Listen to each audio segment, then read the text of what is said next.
My name is Julianne Meyer, and I am the host of Own Your Wellness, and I am excited for today's guest. Her name is Melissa Oatman, and she speaks the same language that I do on so many different levels. I don't think she even knows how much we have in common. So let's bring her on. Hello, Hi. Melissa. Welcome. Thank you for having me. I'm excited to be here. And so excited to have you. As I mentioned, you and I have a lot in common. So I'm really excited to dive deep. But first, I would love for you to share with the audience a bit about yourself and your own wellness journey.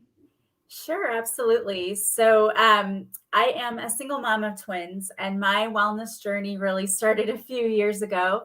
I had been raising my twins, and they were probably about 14 or 15. And my daughter said, "Mom, you've got to get out there and start dating again," because I'd been so busy with life. I kind of let that part of my life slide.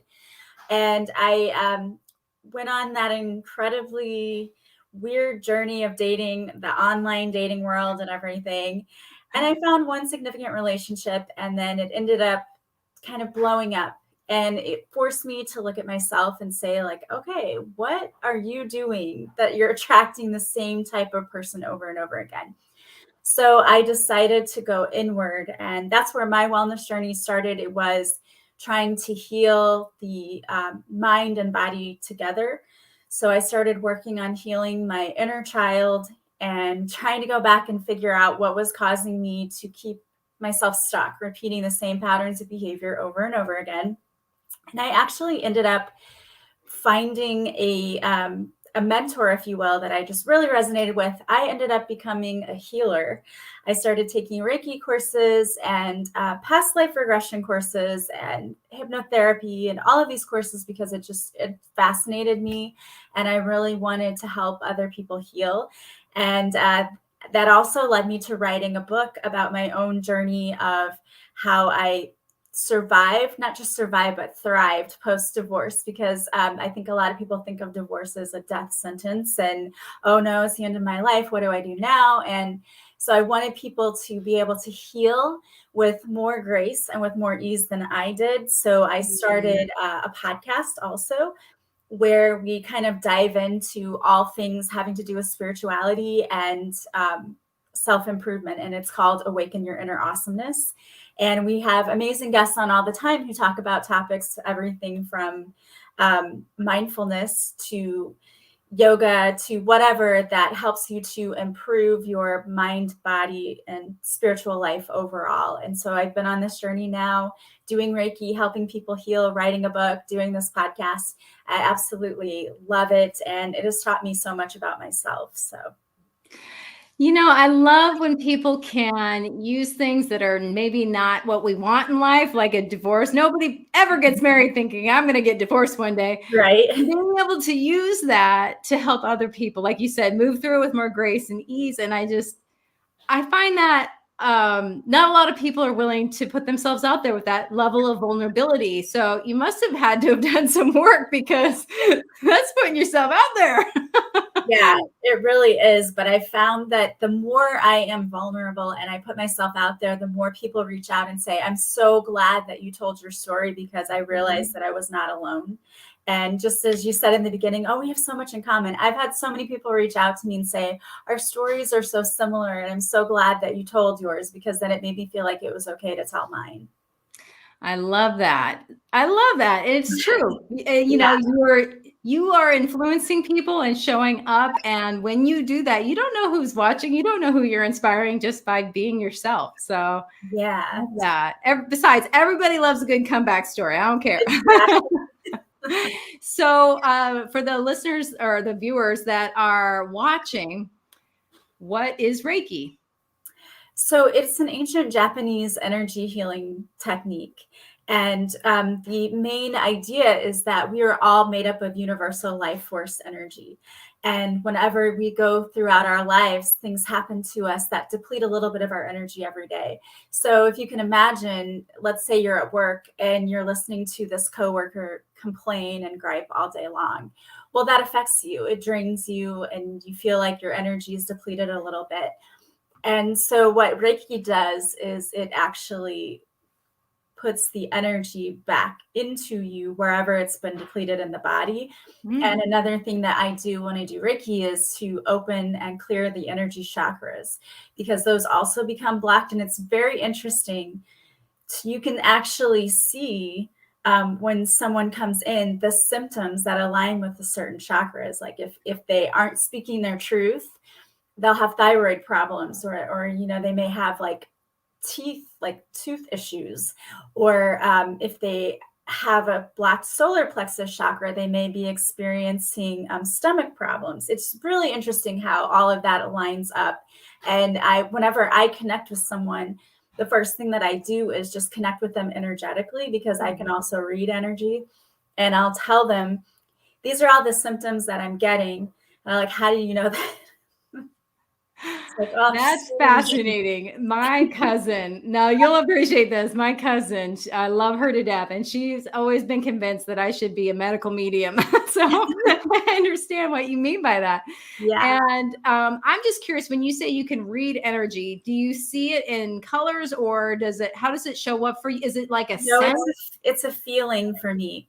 So either what happens is a thought will pop into my head, like a thought like, oh, I have a headache, or I'm getting stomach issues, or I physically feel the symptom. Before I'm meeting with a client, I may all of a sudden have stomach cramps. And I'm like, why am I getting a stomach ache? Like, I was fine 5 minutes ago. And when I first started doing that, I didn't understand what that was. And then I started realizing this is just me picking up on the energy that they're projecting. And so I'm actually feeling what they're feeling in their body, which helps me to then identify what's going on in their body and how to fix it. So I think in that particular case, I was describing all of the symptoms that I was having, and the guy said, yeah, I have Crohn's disease. So my guides are interesting in that they won't come right out and tell me what the disease is. It's just, I get all of the symptoms, and I'm saying all of the symptoms, and the person's like, yes, this makes total sense, because these are every symptom that I get with this particular disorder. So they kind of make me work for it a little bit. Well, it also builds trust. So, yeah. So that is true. Yeah, that makes sense to me. Now, I'm curious what your thoughts are. Because personally, I think that a lot of people have the ability to know these things, but they're just not aware, or they haven't figured out how to hear it in themselves. Is that something that you would say might be accurate? Or yeah, I think every single person has the ability. It's just that for many of us, as we were growing up, either we talked about it and got told like, oh, no, you can't really do that. Because I know for me personally, I had an imaginary friend, is what my parents would say. Like, you had an imaginary friend when you were little.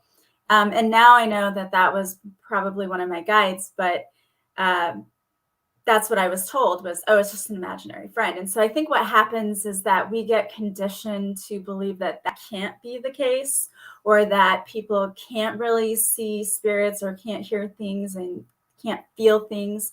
So we shut it off, because we don't want to either be ostracized by friends and family, or we don't want to feel like we're crazy. And so it's like a muscle, though. It doesn't ever go away. I think that you can completely develop that. It just takes practice and knowing how to develop it. So for you personally, I guess my question is, did you turn it off a bit? And then as you were going through like this rebirthing process, basically, I'm putting words in your mouth. Were you like waking up to it more?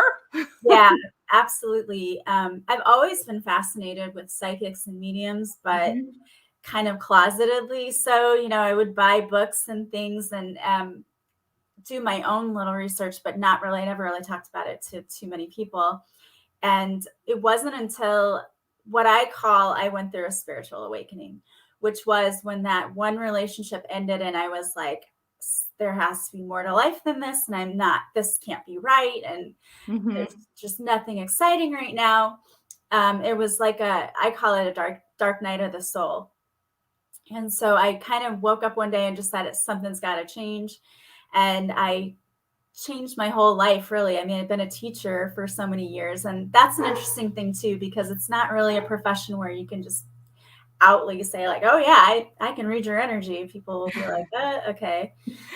She's a little crazy. Yeah, no, but I mean, think about it too. And this is what I would say to all those naysayers out there is how many times have you walked into a room and people might be smiling, but you're like, whoa, did I just interrupt something here? Right. That's Right. getting energy too. Everybody at some point or another has experienced something where you meet somebody and maybe the hair on your arm stands up because you're like, oh, I don't like this person and I don't know why I don't like this person. Or the opposite, you meet somebody and you just instantly like this person, and you don't know them from anyone else, so you don't really know why you're supposed to like them. You just know that you do. And I think that you're picking up on those intuitive abilities that a lot of people say I don't have. Well, you have it. It's just we don't pay attention. You know, people will have a gut moment where they say, I know I shouldn't have done that. Like I knew I wasn't supposed to do that. Exactly. And it's your intuition, we just, most of the time we go through life ignoring it. Yeah, it's true, because we're taught to think with like the brain that's like, the thinking brain, as opposed to our gut and our heart. And right. And that gets us in trouble a lot, because oftentimes what our human brain tells us we should be doing is not really what we should be doing, because we're listening to a lot of the conditioning that's been placed on us, like, oh, I'm supposed to want to grow up and get married and have kids and do all of these things. And maybe you don't really want to do that, but that's what you feel like you're supposed to do and what society has told you you're supposed to do. So you do it. And then you find that you've been living this life where you just feel stuck and that you're unhappy and you're not really living your truth. And that's where a lot of people, not only do they feel emotionally just unsatisfied, but they will also experience physical illness, because when you don't like your life, you may feel resentment and you may feel anger towards your situation. Like, why am I stuck here? Why am I unhappy? And then that manifests into physical illness if it's not dealt with. That is a really good point, and one that I love. And I'm going to say this again. Anybody who watches my show has heard me say this before, but we keep our issues in our tissues. And it's so true. So I do want to bring it back to Reiki, because I've always found it fascinating. So if you are helping somebody, how are you, I mean, you're not using your energy per se to put into them, are you? You're using like universal energy? Yes. Like coming through you, or? Okay. I work with angels a lot. Okay. So I usually call on angels to surround my clients as well. So you're getting energy from multiple sources, really, but it's all universal energy. And we can target specific areas. The best explanation, I think, that I had from a client one time was, she said that when we were done, it felt like, how it feels when you eat a York peppermint patty, that cool feeling that goes, she said it felt like that throughout her entire body. And she had the best sleep she'd ever had in her life. So that's kind of what it feels like. Because when I do Reiki, the other thing that I do is about the last 15 or 20 minutes, I take my clients on a guided meditation to help them even further, because we don't just heal the physical. When I do Reiki with people, a lot of times what we heal is the emotional trauma that they're holding on to. And if they have unforgiveness, that comes out. That will come out to me when I'm meeting with someone. I'll say, you've got a lot of feelings of anger and resentment, and there's something that you need to forgive and let go. You brought up a really good point too, because a lot of time sickness, that's what happens because there's like this unresolved issue that you haven't taken care of. And if we can get to the root cause, and you can eradicate it. I love that word, eradicate. Yes. So my question though too about Reiki is it something that you should do on a regular basis, or is it like how's that work? It's really up to each person individually. I have people who will come and do it regularly because they just feel better. It's kind of like massage in a way. If you really enjoy it and it makes you feel good, of course, you want to go every week and get it done. That's great. It's perfect. Some people just get it done every once in a while because they're either going through a particular thing in their life and they want to deal with it. Or some people have an illness, so they go a few times just so that they can really feel the healing with that. So it's really all up to the individual person. I love that. I love that so much, because then you can also take responsibility for yourself as well. Do you happen to teach other ways for people to maybe increase their energy level, or? Yeah, we talk about this a lot on my podcast. So there are a lot of really great ways to raise your energetic vibration. One of the easiest and best is music, because music is so healing and it's something that everyone has access to and it's easy to do. Now you have to pick the right kind of music, because if you're listening to, maybe something with harsh lyrics or whatever, it might not raise your energy, it might lower it. But music is a really good one. They even have angelic tones that are made simply to raise your vibration that you can listen to. Going for a walk is another really great way, because you kind of connect to nature. And to me, Mother Earth is always very grounding. So if you walk outside barefoot, or I will tell my clients sometimes, sit outside on your patio and have a cup of coffee and watch the birds and look at the flowers if it's nice out. And that really calms you and helps to also de-stress. It really, a lot of it is about de-stressing and getting rid of the negative emotions, because that's what tends to lower our vibrational frequency. So we need to get rid of things that are causing us to have lower vibrational frequency. So another good thing is making sure you're taking care of yourself, making sure you're eating right as much as you can, drinking lots of water, getting plenty of sleep at night. Social media is a really big one. Unfriend, unfollow, stay away from the negative Nancy's on social media, or a lot of the news feeds. There are a lot of times when I will just have to mute things for a while or take a break, because you don't realize how much that affects you when you're scrolling through and someone's griping and complaining, or they're posting about how the world's going to end, or, oh my gosh, here comes another variant of COVID. And that all has an effect on you, and it's not good. So it's really important to take a break, or to make sure that maybe your newsfeed is filled with positive people who are inspirational. Reading a good book, watching something funny, relaxing, all of those things will raise your vibration. I think that is so important. And laughing is a good one for sure. Yeah.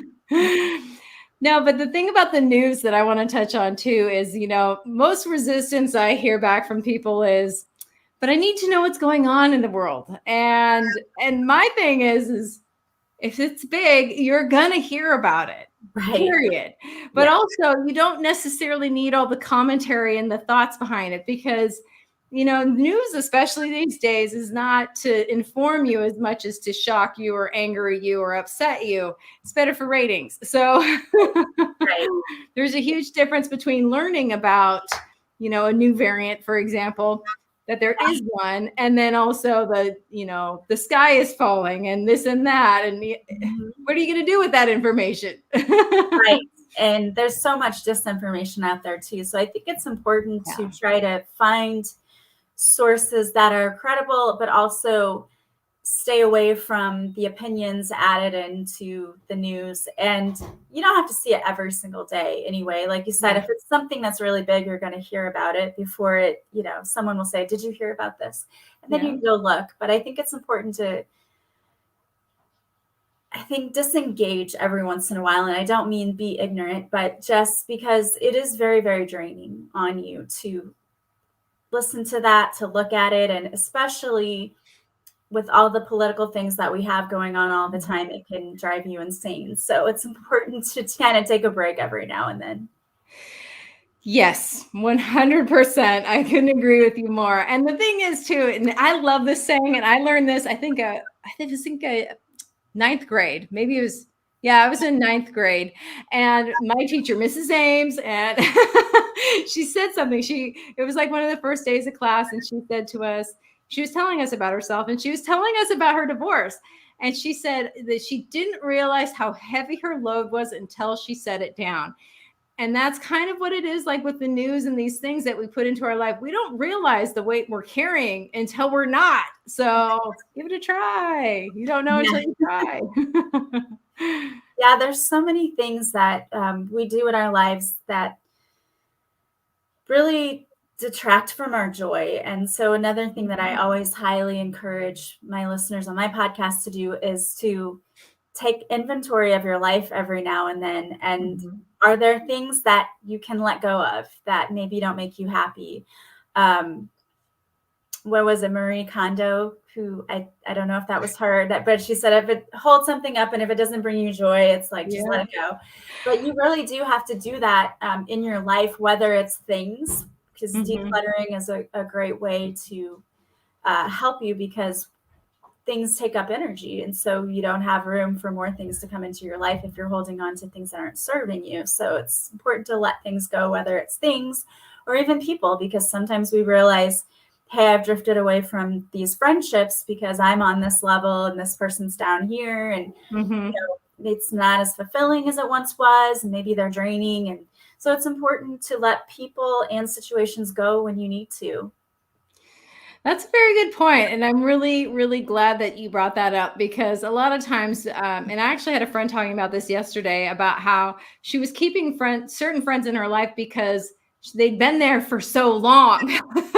She felt like she owed them something, but they were draining her. And so she finally cut herself off energetically, as well as physically and mentally and emotionally. And she feels so much better now. But it's okay to do that, to protect yourself. It's okay to walk. You know, not everybody is intended to be there for your entire life. Yeah, people come into your life sometimes for a season, sometimes for a reason, to teach us a lesson. Doesn't mean that they have to stay there. And I'm always very fond of the saying that you don't have to keep making the same mistake over and over again just because you spent so long making it. Each day, you know, you can wake up tomorrow and decide, I want my life to be different. And all it takes is deciding that and then taking actionable steps towards making your life different. And it can be small things like, tomorrow I'm going to get up early, a little bit early, 5 minutes early, so I have 5 minutes to do a quick meditation, or I can do affirmations for 5 minutes in the morning so that I set the intention that I'm going to have a good day. I love that. Now, you've mentioned a couple times about your podcast. So where can people find it, and when is it?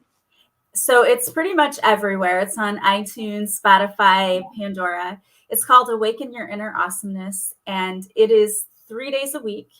And I have a Patreon page too. So my patrons have access to 5 episodes a week.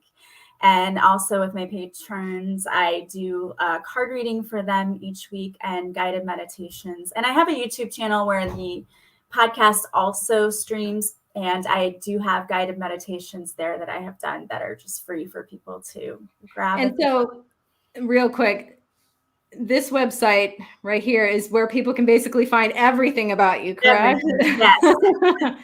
Awesome. On the site, you can find my links to my podcast. You can find my social media, because I have a Facebook group and I go live usually on Mondays. I didn't this Monday, but usually every Monday I go live at 6:30 and do a free card reading for people. Oh, wow. That's exciting. Yeah. I'm just curious for my own, with cards, like reading cards, is that something that you can learn, or do you have to be really in tune with your energy? I mean, what does it take? It's different for everybody. Some people really study tarot, and so they learn what the different cards mean, and they learn that way. I, again, think everyone is intuitive, but some people just read based on the cards. I read more intuitively. So I use the cards, but I also use my own intuition. And when I do the card readings on Monday night, it's not tarot, it's oracle cards. So they get direct messages. So a card will come out and say, oh, you need to forgive someone in your life. So you get a direct message. It's not going to be, I don't know what this means. So it's very specific. And I do a 3-card spread just for everyone. They can pick a card. And then whoever shows up for the live, I ask if they want a card. They'll put in the comments, I'd like a card. And I go down and I just pull a card individually for each person who wants one. Wow. I love that. That is so much fun. I love cards. I just find them so much fun. And Oh my gosh. I can't even tell you how many times I pulled stuff for myself and been like, oh, that's a little creepy. So Yeah, random. everyone says they always resonate. So, I mean, there's definitely something to it. And whenever I'm shuffling the cards, sometimes a card will go flying out. It's like, okay, that card was meant for you. There's That's message. happened to me too. Yeah, it's like, or all of a sudden I'll do a reading for myself and I'm like, that didn't really make 100% sense. I go to put the stuff away and there's the card sitting there. I'm like, oh, okay, now I get it. I didn't even see it like fly out.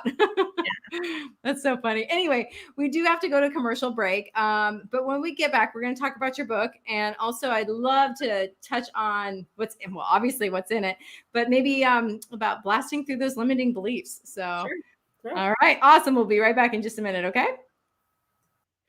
All right, everyone, we do have to go to those stinking commercials. No, I'm just kidding. They're fun. But to everybody who's watching us live, hello, welcome. We enjoy you. And we'll be right back after these messages.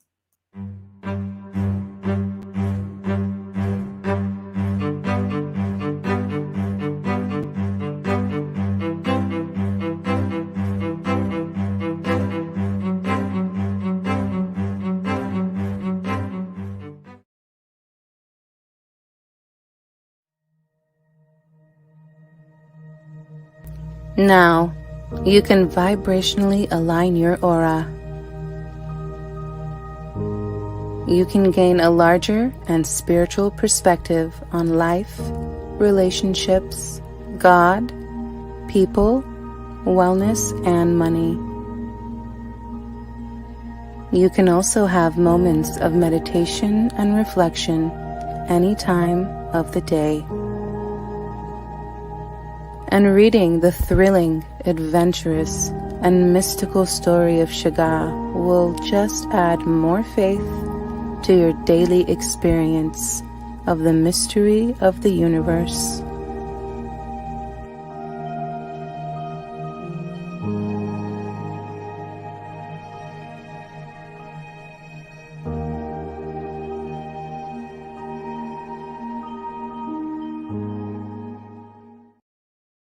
When drug or alcohol addiction take over, things begin to disappear. Your friends, your family, and eventually, you.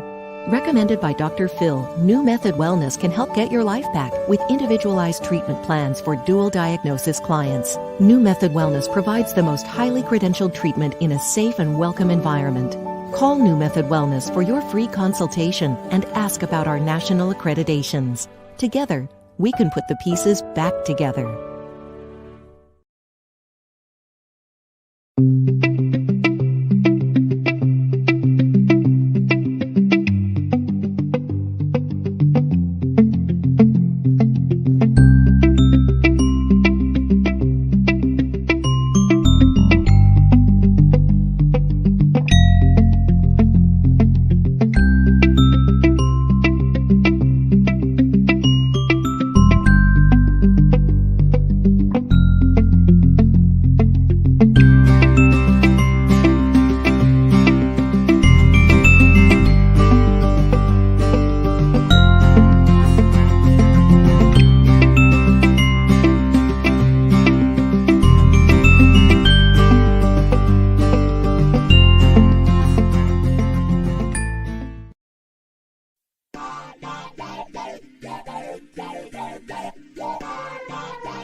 Welcome back, everyone. If you're just joining us now, my name is Julianne Meyer. I am the host of Own Your Wellness, and today's special guest is Melissa Oatman. Let's bring her back. Hello, welcome back. Thank you. So before we went to commercial break, I briefly touched on your book, as you did in the beginning, but I would love for you to tell the audience more about it. What's the name of it? Where can they find it? All that fun stuff. Yeah, so the name of it is called Beautifully Broken, The Spiritual Woman's Guide to Thriving, Not Simply Surviving a Divorce or Breakup.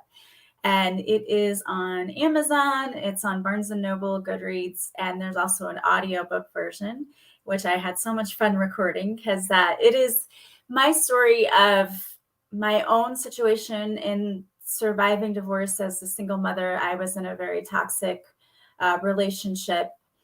And my twins were about a year old when I decided that I had to leave because I didn't even want to get out of bed every day. I was so depressed. My self-esteem took a huge nosedive. And it took me many years to crawl back from that. And it wasn't until after I went through that spiritual awakening that I really, truly felt like I started finally putting the pieces together. So I wanted to write this book to help other women, but men also have read it and said that they love it, learn how to put the pieces back together after your life kind of falls to pieces, was what I like to say. And so it's my story, but it's filled with humor. I was one of the first ones to have all the Karen jokes in my book, because I love humor and I think it's so healing. So it's easier to, I think, heal if you can laugh also along the journey. So I included my story plus tools and tips to help you get back to it, whether it is journaling prompts or teaching you about EFT, meditation, all of these tools that we all have at our disposal that are excellent ways to help you heal the inner child. I talk about what healthy relationships are actually supposed to look like, because many of us did not learn about that growing up. And so I talk about attachment styles, and it's a way to really look at yourself and say, okay, in what way have I been maybe the cause of my relationship problems? Because we're absolutely 100% responsible for 100% of our behavior in relationships. And once you can learn to take that accountability and say, okay, I know the problem was not all my ex. Like, I bear some responsibility in that. So how can I change my behavior so that I can attract better? And what it really boils down to is self-love. And my book is really mainly about learning how to love yourself again so that you can attract someone who deserves you and who will show you the love that you deserve, because it starts within first. You know, I haven't read your book, but it seems like it could even be for anybody who's been through trauma or yeah. I've had people who just experience loss in life, because there's a whole section on grieving as well, and the grieving process, and how to work through the grieving process in a way that helps you get through it with more grace and ease. So I've had people who've just lost, shockingly, loved ones in their life, and they said that it has helped them. And I've had people who also have just been through childhood trauma who have said that this book was really, it was helpful, and it was like having a friend right there to help you through it, because it's not preachy in any way. It just makes you laugh. And also, what I've also heard is, I laughed, I cried, and then I laughed again. So well, I like that, because also when you're telling stories about yourself, it's almost like you, at least my brain can hold on to it better. It's like I understand it on a deeper level than just facts. It can be like my heart starts to understand, my gut starts to understand. I'm like, I can relate to that, or I empathize, or yeah. And like you said, you won't feel alone. exactly it. And that is another place where I've had so many people say, oh, our stories were so similar. And that's one of the things I say in my book, why should you trust me? Who am I? Well, I'm you. I mean, we're all very similar. Our stories may be different in certain degrees, but when you've experienced loss, that core feeling of loss, everyone can relate to and everyone understands, because we've all had to experience that at some point in our lives. Yes, we have. Oh, goodness. So something that you are really, I don't like to say the words known for, but something that you tend to know a lot about, how about that, is breaking through limiting beliefs. And I would say too, that even your experiences with divorce have helped you with that, because all these thoughts that you had about yourself must have limited you. So let's start with, what is a limiting belief? A limiting belief is any unconscious programming or story that you have told yourself, and it can have to do with love, it can have to do with money, just with belief in yourself. And we pick these up from childhood sometimes. I like to use the example that my mom would say when we would get our report cards, like, oh, well, yeah, you did a good job, but your brother has straight A's, and I wish you would get grades like your brother. Now, she didn't mean anything bad by that. She just wanted to try to motivate me to do a little bit better. But what my subconscious little 7-year-old brain heard was, I'm not that proud of you, and you aren't enough, and you need to be smarter. You need to be better. Mm-hmm. And we don't even realize that we take those stories with us. In fact, it sometimes takes working with a coach or a counselor or someone else to uncover the limiting beliefs, because you're so close to the story that you just think this is normal and that everyone else feels the same way. And you don't realize until you get out there in the world and you see other people successful, and you're like, why are those people successful and I'm not? Like, what's going on? Like, we're doing the same thing. And what we realize is we can uncover certain limiting beliefs that we've held about ourselves that we really didn't realize we held. Sometimes we know we've held those limiting beliefs, but sometimes we don't. And when we uncover it and say, okay, this is what it is, this is where I first heard it, is this the truth? And we can start identifying that, no, maybe this is not the truth. Maybe this is what I've told myself is the truth. And then we can rewrite those stories that we've been telling ourselves. Yeah. And that is beautiful. That was said absolutely beautifully. And I like the idea too of using a coach, because like you said, if you can't see it, how can you, how do you see it if you can't see it? Sometimes it takes somebody holding up that mirror for you. Right.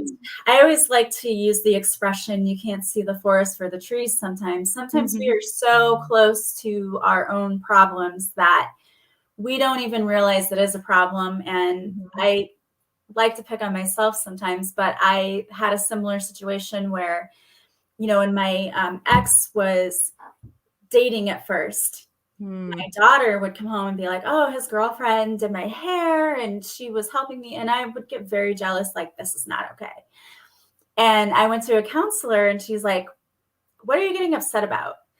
That is okay. Don't you want someone to treat your child well? Like, yeah. Like, well, then you're being irrational and you're overreacting.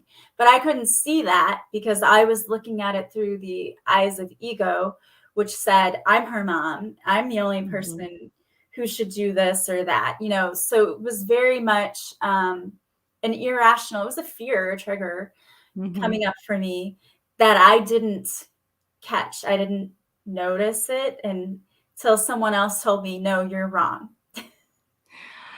Yeah. And sometimes that can be hard to hear, but it is hard to hear, but it's important to hear. And until you hear it, you'll keep doing the same thing over and over again, because it's like if you had toilet paper stuck to your shoe, would you want somebody to tell you, or do you just want to walk around with it on your shoe?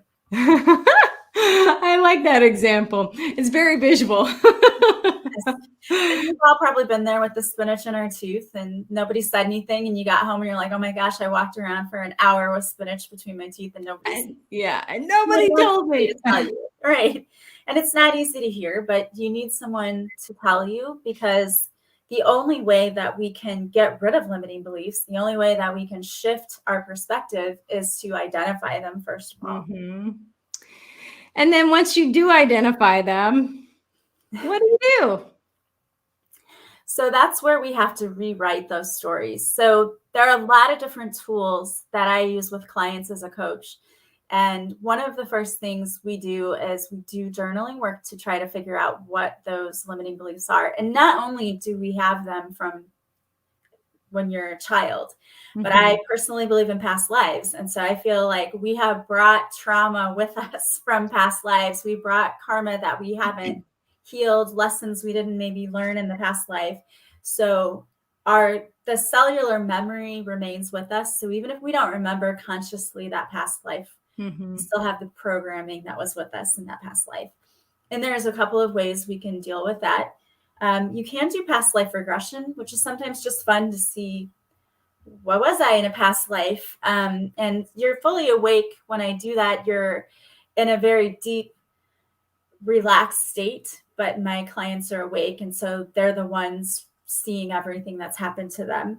But another thing that we do after we identify through journaling, what are those limiting beliefs, is we use different tools to reshape them. And that could be affirmations that are designed specifically for them. It could be EFT, which is emotional freedom technique. If you're not familiar with what that is, you tap on pressure points while saying phrases that draw out that underlying emotion that is buried very deeply, and it helps to get that out and to also shift your thinking, because we want to get you from saying things like, I'm always broke, I never have enough money, to the universe is always providing for me, money is just energy, money can come to me easily. So we just have to change your own root beliefs about money, love, whatever it is that is keeping you stuck. And that's important, because people get stuck in this idea of, well, that's just how I am, or that's just who I am, and it's always going to be like that, but it doesn't have to be. And I love that you teach people, affirmations and all these wonderful techniques. And isn't EFT also called tapping? Yes. Okay. I just want to make sure that I didn't say it wrong. No, I just didn't include it's EFT tapping is really the full name of it, but it's emotional freedom technique. Yeah. And it's really, really helpful. And I've learned that I was certified with Mike Mandel's hypnotherapy course. And in that, he also had a little mini certification on EFT tapping, but I've been familiar with it. I've followed a lot of people who do the tapping, and it definitely works. And I'm a big believer, because even when a trigger will hit me now, that's one of the first things I'll go to is, do you need to do a tapping? And there's people, like you said, that are trained to help you. What if somebody wanted to check it out online? Would that be something you might suggest, or is that something to be careful about? No, I think, there are a lot of great people online. You have to, as with anything, make sure that you go to the right person. But Brad Yates is someone online who has a lot of different tappings out there, and he's really good. You can go and find the ones that you like, and you can work with that. The thing is, there are a lot of free resources out there for you. What I would say is, if there's a specific area of your life where you need to do the work, getting a coach is honestly one of the best things you can do, because it's usually a lot deeper than you think. And it usually entails a lot more than you think. When I have clients come to me, they'll say, I thought this was the only thing that I had going on. But just like that, you can't see the forest for the trees kind of thing. They don't realize there's so much more going on. I do readings too. And when people come to me for readings, people have different kinds of mediumistic abilities, and mine is tapping into energy. So when they come to me, I will tell them things like how they're feeling right now. They feel trapped in a job, or they need to make a big life change and they don't really know what to do. And so I try to tap into what would be the best thing for them to do that aligns with them energetically. And a lot of times we get into, you need to work on forgiveness. You need to do this. You need to do that. And it's stuff they sort of knew they needed to deal with, but didn't really know how. And that's why some people go to counseling and some people go to coaches. Personally, I've done both for myself, and I found coaching to be so much more beneficial, because the counseling told me where my trauma stemmed from. And it didn't really give me a whole lot of like, here's what you need to do differently, and here's how, where coaching really did. Coaching was like, okay, we know what the trauma is, here's how to fix it. And that was something that was so helpful, because I felt like I went to counseling for many years, and it was helpful. But I got more, I guess, transformation is what I would call it, from coaching than I did with counseling. I want to mention something, and I'm feeling compelled it's like it's coming through me is, like you said, there are a lot of free resources out there. And yes, you can do things on your own. However, the benefits of working with a coach, the benefits of working with somebody like Melissa or even myself, you can get there so much quicker, so much easier with grace and have better results. And, if it's going to take you half the time to get where you want to go and, and surpass that, it's something you should definitely consider. Now, but I'm also somebody that uses coaches as well. So, and that's something that I always talk about is, I would never go to a coach that doesn't have a coach. Yeah. That's me. And I use different things. Like I'm a personal trainer. I have a personal trainer. Like these are all things that I do. What are some other things that you would suggest if, say, like you don't happen to be available to help someone? What would you suggest that they look for when they're looking for a coach? Number one, what are they going to do for you? There are a lot of coaches out there who you see the same dialogue over and over again in the ads or whatever. Like they'll say, I'll transform your life, but do they tell you how they're going to do it? Mm-hmm. And that's the thing that I would be wary of, because there are a lot of coaches out there who use cookie cutter programs. So, you and I probably have things that are very different about us as much as we have things that are alike. Mm-hmm. And so if we go to the same coach and they say, okay, like if you're coaching someone with diet, mm-hmm. Our body types are different. We're probably different ages. So that's going to be something that you'll have to take into effect, because we're not going to lose weight the same way. We probably need different nutrition. So you're not going to give me the same diet plan that you might give yourself or give someone Mm-hmm. else. But a lot of coaches will do that. They will have what they like to do is a group class, Mm-hmm. where they'll put everyone in the same class. They give you online materials, and you might meet as a group once a week or once a month together in a video chat, but you're really working individually by yourself on this online training that then is a one size fits all. Mm-hmm. And I've worked with coaches like that. I've taken business coaching from coaches like that. And it really is not as effective as if you have somebody like if you go to me, and I'm sure probably with you too, I sit down and connect with you energetically first before we even do anything. Mm-hmm. And then find out what it is that you're hoping to achieve. Why are you coming to me? Like, what do you want to happen in your life? Because I want to know the results you want to see in your life. Mm-hmm. And then I design the coaching based on everything that you've given me. So it's very personalized, very specific, because I have people who come to me who want to lose weight. Well, I'm not going to use the same coaching program as I do with somebody who comes to me who has money problems and is always feeling like they're stuck and can't get ahead financially. Their programs are going to look very, very different. It's not cookie cutter. It's made up as we go to be tailored to that specific client. Yes, I love that. I love that so much. One size does not fit all. We are bio individuals, and we all have different needs and things that need to be addressed. And while there are things that are similar and underlying, like grief is grief. Yeah. It's not the same for everyone. And, people don't experience it the same way. There may be someone who gets stuck in the anger portion of grief. Mm-hmm. And then someone else might get stuck in just the sadness portion of grief.